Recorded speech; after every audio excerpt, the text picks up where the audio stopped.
alam ko magagamit niya ito lahat. Sana magbigay sa inyo ng Yan, salamat. Kay Madam po, maraming salamat po sa blessing. Salamat po. magagamit yung naiyak ako Isang mapagpalang araw mga ka-mother. So mag-vlog na naman tayo ngayon at weekend. So ano na ngayon, Sabado mga ka-mother.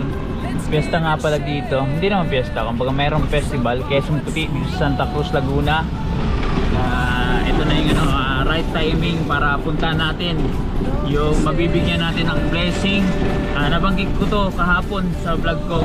Kahapon negative tayo doon kay kuya na may naka-wheelchair. Hindi natin siya nahanap mga ka-mother. So ito talaga naka-schedule to at na-inform ko na si Tito Pogs na nabanggitin kay nanay na pupuntahan ko siya this weekend, Saturday o Sunday. Ngayon maaga po tayo mga ka-mother, magsi-6 pa lang pero maliwanag na. Pupuntahan natin sa di ba may sounds? May background na tayo mga ka-mother. Medyo traffic lang at medyo meron niya itong event. May parang biking contest. So pupunta tayo ngayon sa palengke at bibili tayo ng konting yung ipapamigay natin kay Nanay Lolita. Ito yung isa sa mga napili natin at sinadjust natin ni Tito Pogs na mabigyan ng ng blessings galing kay Mother Noon. So congratulations kay Nanay Lolita at isa na po siyang senior. Actually hindi ko siya kilala personally. Isang beses pa lang kami nag-meet nung pinunta namin ni Tito Pogs para kausapin kung pwede siya mabigyan ng blessings. Kasi isa sa mga priority kasi ni Tito Mother Uning is mga senior na pwedeng mabigyan o matulungan dito sa Pilipinas. So at least hindi na siya ng traffic. Punta tayo ng palengke. Tatimingan tayo ng ngayon. Silik-silik muna kayo ng dito mga booth. Kaso lang sarado pa, gawa ng maaga nga tayo. Wala na, hindi na tayo malulubak-lubak ba. Pero ito dapat mga ka-mother, ito dapat yung kalsada magtagal, hindi siya masira kaagad. Sabay natin mga jeep na nagpapasada. Ayan, malapit na tayo sa palengke mga ka-mother para makabili tayo ng ng konting blessing para kay Nanay Lolita. So gabit nga pala natin sinaming ang ating e-bike. So na to, isang taon na to mahigit gawa ng ginamit ko to sa dati sa negosyo natin. At may may konting problema na mga mother, yung battery. So mabilis na siya malobat at kailangan na siyang palitan. So pag naka LL tayo sa buhay, bili tayo kasi medyo may kamahalan. Laking tulong nito mga ka-mother kasi syempre hindi na tayo namamasahe.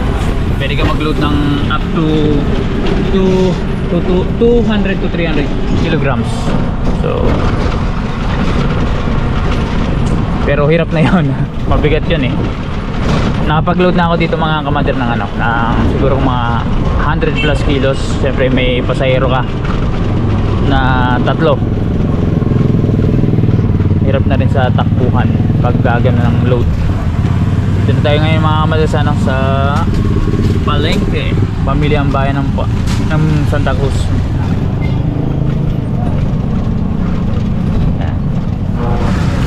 Ayan mga fresh na isda, tumatalon-talon pa.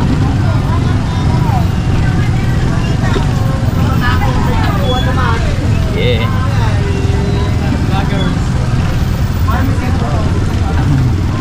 Vloggers daw. Ayan mga ka-mother. Dito ako madalas pupunta. Hindi lang madalas, araw-araw dati. Nung may negosyo ako, araw-araw ko namamalengke. Mga ka-mother, dito tayo sa suki natin, sa binibilan natin ng bigas kay Ate Cha. At papark muna tayo. Hopefully bukas na siya kasi yung ibang bigas sarado po. Yun lang, baka marong timing tayo kasi nauwi yun ng alas 6 gawa ng nanay niya, pinapakain niya. Ganda natin, bukas ba? Ay bukas, sakto. Ate Cha, magandang umaga. Hindi, yung ano. Jasmine.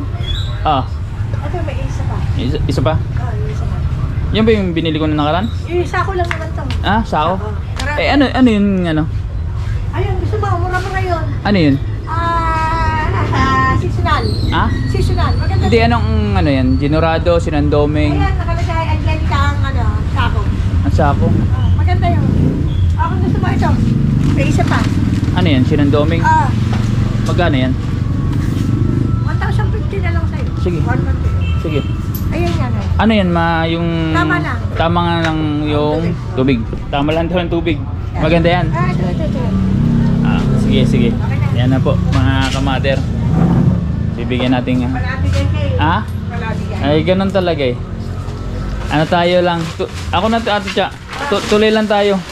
Si Ate Cha, senior na siguro to, no? Senior ka na ba? 62. Biruin nyo mga kamader. 62 nag-grind pa. Mayaman na to si Ate Cha eh. Kaya mo, wala kang sakto lang. Sakto lang. Sakto lang daw. Kamader. Yan yung mga 62 na. Kita nyo. Ang lalakas pa. Bayaran ko muna. Yan mga kamader. Yan, nakabili tayo ng isang sakong bigas. Punta natin sa grocery store para mag-grocery tayo ng bagya para kay Nanay Lolita. Kita nyo yan si Ate Cha 62 pero may bigasan naman kasi siya, so okay naman yan yung parang pamumuhay niya. Kumbaga matagal na siya nagtitinda ng mga bigas dito sa palengke, so yun, dito tayo bumibili lagi nung may tayo mini negosyo. So dito ako na talagang araw-araw mga kamader. So dito na tayo dun sa unahan sa grocery store kung saan doon ako namili na pwede mag video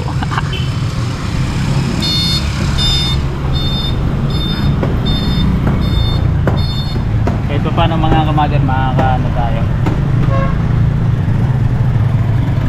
makapag vlog tayo doon nang walang alinlangan. So bibili tayo sa kanila. So assorted na lang ulit ang bibiling ko na alam ko naman na magagamit niya ni nanay sa bahay. Kumbaga pang konsumo talaga. Dito sa South Emerald Supermarket. Kaso lang walang parking. Ano tayo ng parking lot mga kamader. So dapat dito. Kaso lang sigip yata. Ayan si kuya. Papasok ko lang. Ayan. Ay may ano pala, may Valley Parker. Pwede. Ayan. Dito tayo mamili. Ay, park muna tayo. Dahil bibili. Mga kamader, umpisan natin mag pick ng mga produkto. Dito muna tayo sa Dilata syempre. Mga kamader.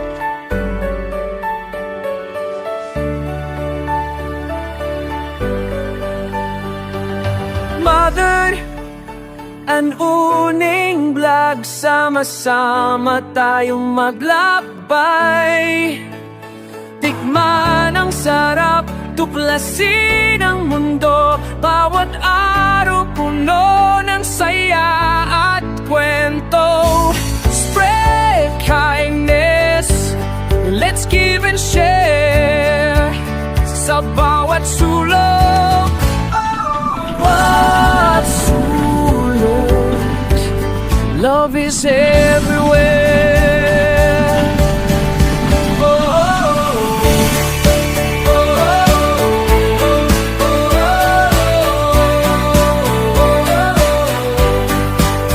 Lutong bahay, puso ang sangkap.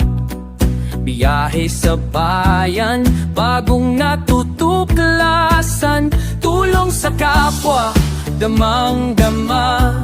Laging may ngiti, laging may pag bansa.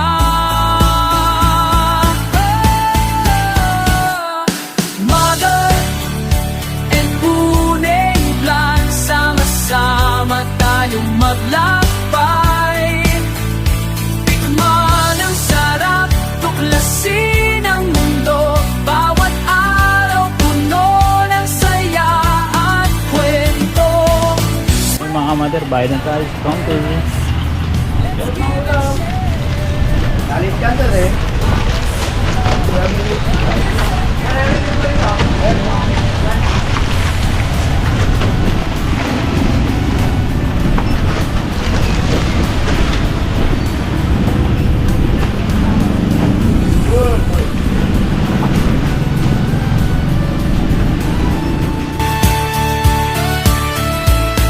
Kasama kita sa bawat lakad, ligaya't alaala sa ating palad.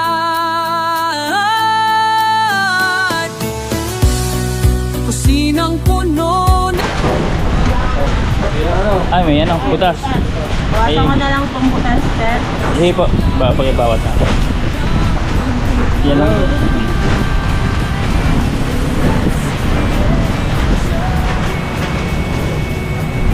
Pwede nang gamitin, panlaba.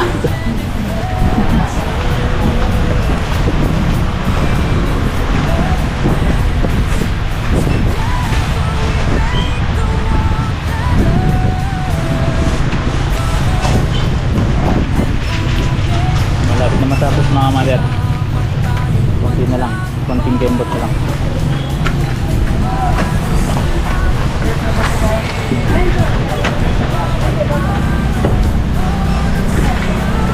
Yun, bayad time na mga mother. 231 yung mga mother, ano, pinahon na ni kuya. Yun, galing. Thank you po. Yan, bitbitin natin sa lato. Yan, eto na. Tulog na natin mga mother. Yeah.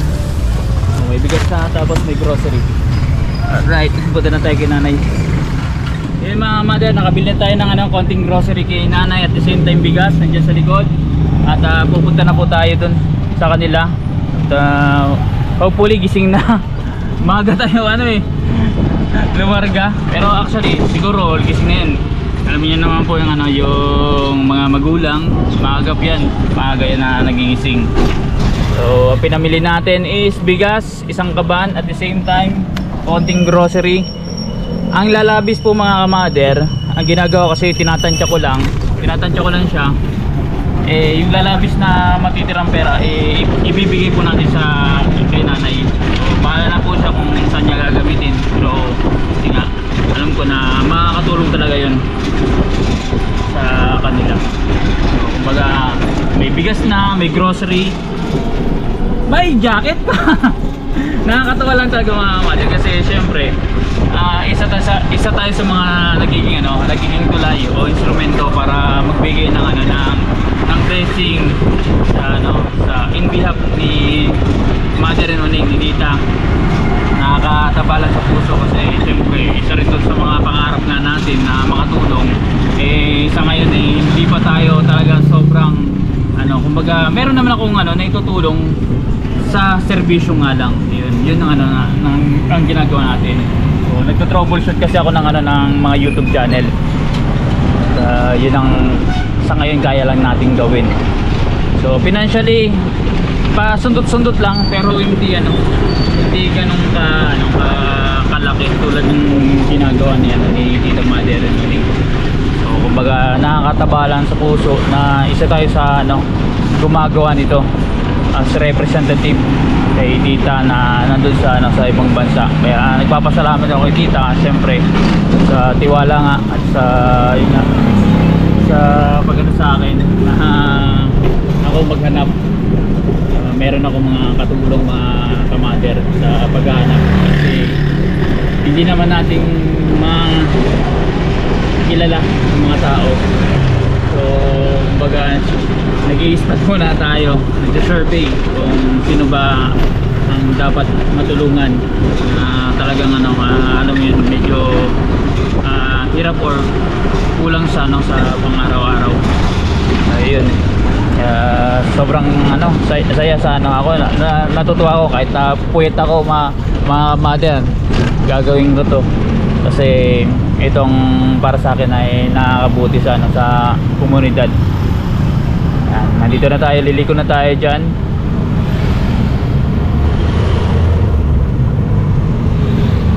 Dito rin natin ano na discover si ano si Nanay Daisy. Hindi ko akalain na taga rito siya. At taga rito rin ang ano natin, sulod na tutulungan. So, magkabarangay sila pero hindi po sila magkakilala. At hindi ko rin talagang kilala. Wala ba akong ditong kilala na ano na mga senior or ano. Maybe ano, nagkokonti lang ang kilala ko dito sa Santa Cruz. Yan si Tito Fox lang kasi kapwa vlogger, naging kaibigan ko po mga kamader. Tapos kung kilala si Tim Channel.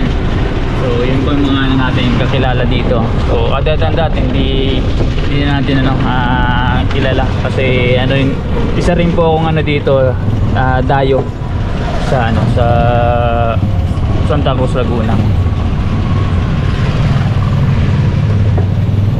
Let's go mga may drive muna tayo kasi medyo masikip-sikip ang daan dito. Itagis tayo dun kay Nanay Lolita. Nandito na tayo ngayon sa bibigyan natin ng konting blessing si Nanay Lolita. So nagsuggest sa akin yan ito nagbibideo sa akin Tito Bob.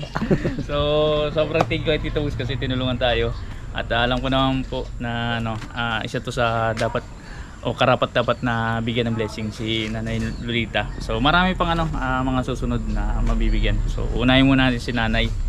So yung una taga rito rin ng ano yung una. Hindi ko kasi alam na taga rito rin si Nanay ta si Nanay Daisy Patimpaw. So yun, hindi ko po to kilala. Kaya kausapin lang natin mga mother. Nanay Lolita. Yan po. So actually ano naistorbo ko maaga kasi ako na ano nagnamalengke. Mga bago mag 6 para at least ano kumaga maano natin ma-manage natin time kasi yun nga may lalakarin pa tayo trabaho tapos may pupuntahan pa. So yun Nanay konting ano lang yung interview ko lang. Ilang taon na po kayo? Nay? 64 pero malakas pa siya ng mga ano pong ano nung kabataan niyo po ano pong yung parang yung trabaho niyo po dati? Wala po. Talagang housewife lang sa bahay lang po. Yung asawa niyo lang pong nagtatrabaho no. So kung ano kung makikita niyo mga mother, ito kasi ano, compound kasi to actually. Sila pong naging caretaker po ano. So kumbaga na sa sobrang tagal nila dito is nabahagian sila ng ano ng may-ari ng konting ano. Actually hindi po talaga sa inyo, parang rights lang po. Rights lang po ang ano. Kumbaga kayo po nagpatayo nito no. Actually ano siya, tagpi lang po yung ano. Malulupit talagang Pilipino, ano, madiskarte kumbaga. Nakakabuo ng bahay kahit na tagpi kung makikita niyo iba-iba po yung ano niya. Hindi siya yung ano talaga yung normal na bahay na konkreto or kahoy na isang ano lang, kumbaga lapat. So kumbaga tinagpi lang siya. Kaya yun. Pero ang asawa po ni Nanay Lolita wala na po. Siya na po na nag-iisa. Pero may mga anak po siya. Sabi ko nga doon sa vlog ko, syempre pag ako tulad ako may pamilya ako, hindi na ako inoobliga ng magulang ko na ano na magbibigay kasi syempre may pamilya na tayo na kailangan ano. Ganoon din po sa sitwasyon ni Nanay Lolita. Kumbaga kung mag-aabot lang sa kanya yung mga ano, mga anak niya okay sa kanya, pero pag hindi naman niya mapipilit kasi syempre may mga kanya-kanyang responsibilidad. Lalo ngayon ang hirap ng buhay nanay, di ba? Sobrang hirap. Kaya yun. At sa kanya tinanong ko siya anong yung pinagkakabala niya, wala dito lang, nag-aalaga lang ng apo at the same time yun nga, yung kumbaga kung meron lang sa kanya magbibigay na anak, doon na siya ano. So kaya sabi ko dito po, pwede itong ano, mabigyan ng blessing kahit pa paano, malaking tulong siguro sa inyo na yung ano, yung ibibigay natin na konting blessings galing kayo kay Mother and Uning. So binanggit ko kay nanay, yung nagbablog nito is isa rin pong senior. So yun din ang ang gusto nang mangyari, kumbaga i-priority sa mga senior na mabigyan ng blessings. So isa po kayo sa sa napili na mabigyan ng blessing. So yun. Kaya iabot ko lang mga mother. Yun. Pinamili natin. Para tayong nasa yung alam mo nanay yung Yung kay Tito Vic and Joey. Opo. So goodbye. So goodbye. Ayan o, totoo yan, legit yan o. Ayan o, suntaban yan. Ito po, ayan, grocery yan. Bahala na po si nanay. Alam ko, magagamit niya ito lahat. Ayan, sana magbigay sa inyo ng ng tulong yan. Na, Tapos, syempre, hindi ko kasi matansya eh. May sukli. Iabot ko lang sa kanya. May butal yun eh.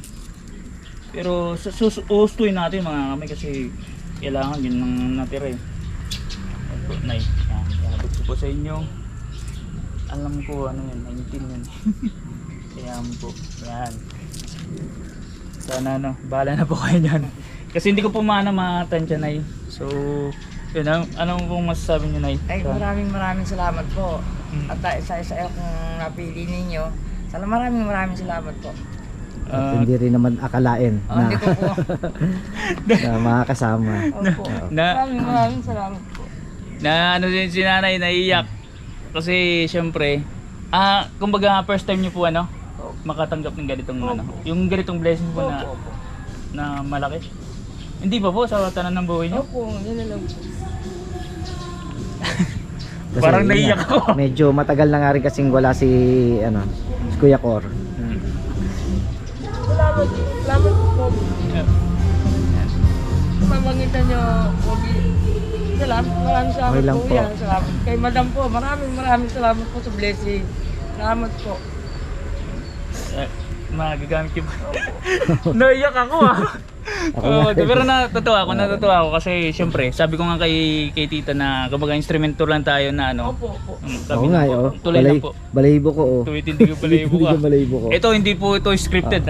Alam po ni Nanay Lolita, hindi ko po siya kilala talaga actually. Opo, pareho po tayo. Alang-alang na po sa pamagitan po ni Pogi. Si Tito Pogi pong naging tulay para makilala ko si Nanay. So kumbaga deserve niya po kasi syempre kung hindi ko mang alam yung yung history sa buong buhay, syempre yung pagtatagoy niya kasi sa pamilya iba kasi medyo alam mo yun, marami po sila, di ba? So kumbaga sa hirap ng buhay, hindi man sila kumbaga sabi ko nga kung mayaman to, hindi naman to ganito hindi man sila makikitir dito. Lalo si nanay hindi naman po taga rito. Para-paras kaming dayo. Dito lang talaga napadpad sa Laguna. So ganun din po ang nangyari sa akin, dito rin ako napadpad na napatagal. So ganun din po ang nanay. So yun. Parang ako ano lang yan si nanay, kumbaga tears of joy na naiyak lang sa tuwa. So yun. Hopefully hindi ito yung yung huli. Baka mas marami pang magbigay sa'yo ng blessings. Kasi sabi nga habang malakas ang isang tao, kumbaga kung meron man magbibigay ng kumbaga lubos-lubosin na kasi pag once na wala na di ba? Kumbaga wala na, hindi mo matutulungan so ganun, kaya yan po mga dati sana kumbaga yung parang malaki lang renovate ba. Amin lang po talaga. Ano po ang plano nyo sa Inyo pong sabi nga po sa akin ni Pogi, kung sarili ako matutulungan po ng madam ninyo. Ay hindi pa po namin sarili ang yun po, hindi pa po sariling yung lupa. Amin lang po bahay. Bahay lang sa kanila. Yung kikita nyo naman po lang. Kumbaga hindi siya buo. Nasa siya. Antang ito Tito Pogs yung yung private compound. Private compound. Kumbaga sila lang caretaker. Malawak to pero hindi po sa kanila. Kumbaga tambakan lang ng mga sasakyan ng sa business ng may-ari mismo. So kaya dito sila. Kumbaga pinagkatiwalaan sila, bahala sila mag-manage dito ng ng lupa habang dito bang parkingan na lang to Dati daw tong pagawa ng pero hindi na daw nagagawa. So, kung mababasa kanila, mabibigyan kayo ng titulo ba parang yun, pwede na Kahit rights lang. Kahit rights lang pala. So yun, hopefully malay mo, di ba, mag-boom tong channel. At syempre kasi ang plano ko lumaki, At sabi ng Tita Inday, pwede natin yung ikutan ulit yung mga na natulungan. Titingnan ko kumustahin ulit natin para at least tingnan natin ulit ang sitwasyon. So yun. Nay, kumbaga good ang morning mo ang gising mo Salamat po. may blessings. At papasalamat din ako kay Nanay Lita tsaka sa anak, syempre pumayag. Sino po yung anak niyo po na pumayag? Po. Pumayag po yun na yun nga i-vlog at the same time. At mapapanood nyo sa channel ni Mother Nuning. Konti na lang mga ka-mother, yung wash hour dito po 500 na lang. Yan po. Nay, baka may masasabi pa po Wala kayo. po. Maraming salamat lang po. Masasabi ko lang po. Malaki pong biyaya itong dumating sa amin. Maraming salamat. Madam, salamat po. Kay Mother Nuning po. Mother, salamat. Malaki na pong tulong at maraming hindi ko po masabi na bubulol ako. Naiyak po si Nanay. Biyaya talaga itong dumating sa amin to. Yan. So paano, Nay? Magpapaalam na tayo sa vlog at meron pa akong i-spatan doon yung naman sunod na tutulungan at yun nga i-schedule natin at yun nga i-cherish nyo po yung blessings na galing kay Mother Nuning. So talagang magagamit nyo po yun as in side yan. Tito Wogs, thank you mga ka-mother. Nay, thank you. Maraming salamat po. Salamat. Yan mga ka-mother, mission accomplished at munti ka na kami mapayak. Si Tito Bog, munti na. Ito yung mga ka-mother, yung parang halo ng nung parang ako pinipigilan ko lang tumaga ako mababa din ang mababa din ang luha natin pagdating sa ganun pag once na lalo pag mga nanay yung naiyak sa inyo tutulo ang luha natin. Kumbaga ako importante sa akin ng mga nanay kasi siyempre kung dahil sa kanila hindi tayo lalaki ng maayos at hindi tayo mabubuhay sa mundo. So kumbaga sa kanila tayo galing kaya yun ang ko talaga mababang luha sa mga ganun. Tulad nun sa lolo ko nga nung nawala din okay, grabe, hindi ako na titigil umiyak kasi siyempre maraming memories kasi naganap sana sa yun mga mother, tuwa ako siya, sobrang saya ko mga mother kasi nabigyan na naman ng blessing kaya susunod ulit na vlog mga mother at susunod na mabibigyan ng blessing. Let's Bye-bye. give and share.